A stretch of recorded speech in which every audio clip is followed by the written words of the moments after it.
வணக்கம். நான் விரைச்சல் Deepika, third BCom. இன்றைய செய்தி. இன்று சர்வதேச விவசாயிகள் தினம். 10 ஆண்டில் 16% வேளாண்மை பரப்பு குறைந்தது. விவசாயிகள் தன் நாட்டின் முதுகெலும்பு என்றார் தேசப்பிதா மகாத்மா காந்தி. உணவு, உடை, இருப்பிடம் என்று 3 மனித குலத்திற்கு அதிக அவசிய தேவைகளில் இதில் மிகவும் ஆனது. இதில் முதலிடம் இருப்பது உணவு. உயிர் வளர்க்கும் இந்த உணவை நமக்கு உற்பத்தி செய்ய கொடுப்பவர்கள் விவசாயிகள். உலக அளவில் ஒரு தலைசிறந்த விவசாயிகள் நாடு என்று பெருமையுடன் இந்தியாவிற்கு உண்டு. இங்குள்ள விவசாயிகளிடம் இந்தியா பொருளாதாரத்தில் அடித்தளமாக திகழ்வு தொடர்கிறது. கிராமப்புற செயல்களுக்கு முக்கிய காரணமாக உள்ளனர். நாட்டின் மொத்த உள்நாட்டு உற்பத்தியில் 20% பங்கு வகிக்கும் பெரும்பான்மையான கிராமப்புற மக்கள் விவசாயத்தை நம்புகின்றனர்.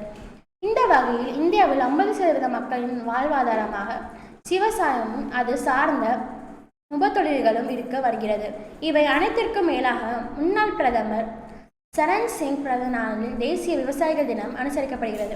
இப்படி பொறுப்புள்ள பெருமைமிக்க விவசாயிகளை போற்றி மகிழ்ந்து விவசாயத்தின் சிறப்பை உணர்ந்த வகையில் ஆண்டுதோறும் டிசம்பர் 23ஆம் தேதி தேசிய விவசாயிகள் தினம் கொண்டாடப்படுகிறது. உலகளவில் தற்போதைய சூழலில் வளர்ந்த நாடுகளில் அமெரிக்காவில் 2% மக்களும் ஜப்பானில் 5% மக்களும் விவசாயிகளும் செய்து வருகின்றனர். வளம் குறைந்த நாடான இஸ்ரேல் 10% மக்கள் விவசாயம் செய்து வருகின்றனர். அதிக மக்கள் தொகை கொண்ட நாடான சைனாவில் 60% மக்கள் விவசாயம் செய்து வருகின்றனர். அதே நேரத்தில் பன்னெடு காலமான 70% மக்கள் விவசாயிகளாக இருந்து இந்தியா அதில் தனித்துவம் பெற்ற நாடாக இருந்தது. ஆனால் சமீப ஆண்டுகளாக இந்த நிலையில் மாற்றம் ஏற்பட்டுள்ளது. பல்வேறு சமூக காரணங்கள், கட்டமைப்புகளால் வேளாண்மைகளிலும் பரப்பு குறைந்து விவசாயிகளின் எண்ணிக்கையும் வேகமாக சரிந்து வருகிறது. இது எதிர்கால இந்தியாவிற்கு மிகவும் ஆபத்தானது. எனவே தேசிய விவசாயிகள் தினத்தை இதற்குரிய முன்னெடுத்து விவசாயத்தை தாழ்த்த செய்வது அனைவருக்குமான முக்கிய கடமையாக இருக்க வேண்டும் என்கின்றார் முன்னோடி விவசாயிகள். இது குறித்து முன்னோடி விவசாய சட்டங்களில் கூட்டமைப்பு நிர்வாகிகள் கூறியதாவது: விவசாயத்திற்கு இன்றைய தலையை பிரச்சனைகளில் முக்கியமான காரணங்கள் ஒன்றாக இருப்பது கால்நிலங்களில் அழிப்பு. இந்தியாவில் மக்கள் தொகை பெருகும், புதிய தொழிற்சாலைகள் உருவெடுக்கும், நகரமயங்கள் போன்ற பல்வேறு காரணங்களும் வெளிநகர்களில் எல்லாம் கடந்தலாக மாறிவிடுகிறது. இதனால் வேளாண்மை பரவல் வேகமாக குறைந்து வருகிறது. உதாரணமாக கடந்த 10 ஆண்டுகளுக்கு முன்பு 53.2% இருந்த வேளாண்மை நிலங்களில் பரப்பு தற்போது 37.5% குறைந்துள்ளது.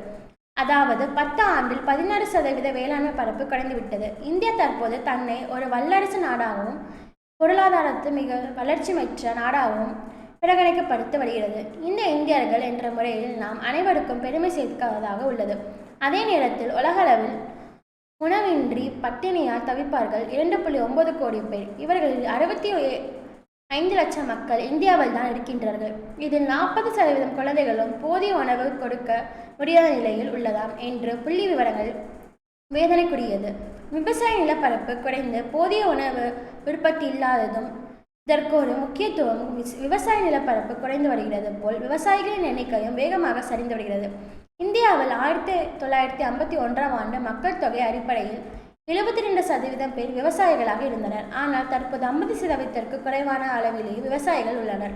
தற்போது விவசாயிகளின் அனைவரும் 50 வயதை கடந்தவர்களாக உள்ளனர். அவர்களின் குழந்தைகள் பெரும்பாலானோர் தந்தை வழியில் விவசாயத்தை தொடராமல் மாற்றுப் பணிகளுக்கு சென்று விட்டனர். இதனால் இந்த விவசாயிகளுக்கு பிறகு அடுத்த தலைமுறைகளுக்கும் பசி போக்கும் பொறுப்பு மிக்க விவசாயிகளின் கிடைப்பார்களாக என்பது கேள்விக்குறியாக உள்ளது.